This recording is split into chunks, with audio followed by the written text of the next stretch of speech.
এর চেয়ে তুমি আমাকে পিসিমণির মতো মেরে ফেলো বাপি। না,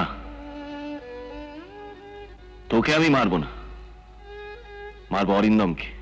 বাপি শুনে রাখ, তুই মরে গেলে অরিন্দম পার পাবে না। আমার বংশের মান মর্যাদা সব ধুলোয় মিশিয়ে দিই, চোখে আমি মারবই। না বাপি না, তোমাদের পায়ে পড়ি, ওকে তুমি মেরো না।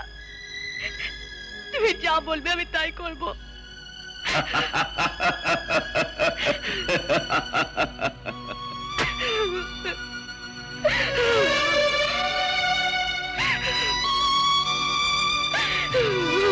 হ্যাঁ ধরে না, সুস্মিতার বিয়ের পরদিন ছেড়ে দিবি।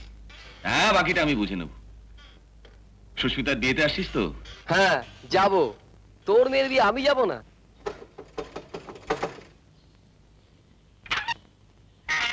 আপনি আসুন।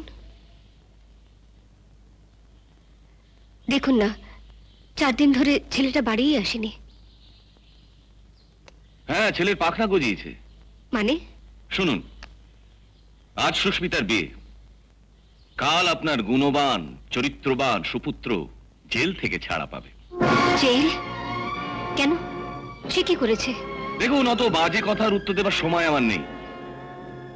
কালকে ফিরে এলে ওকে একটু সাবধানে রাখবেন।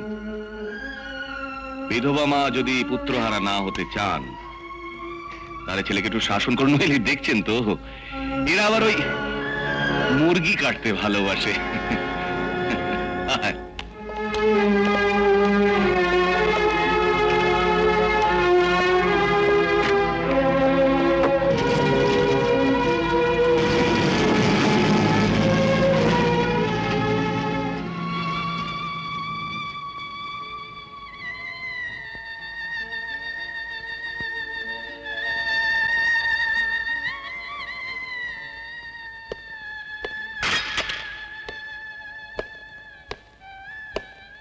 আপনাকে আগামীকাল ছেড়ে দেওয়া হবে।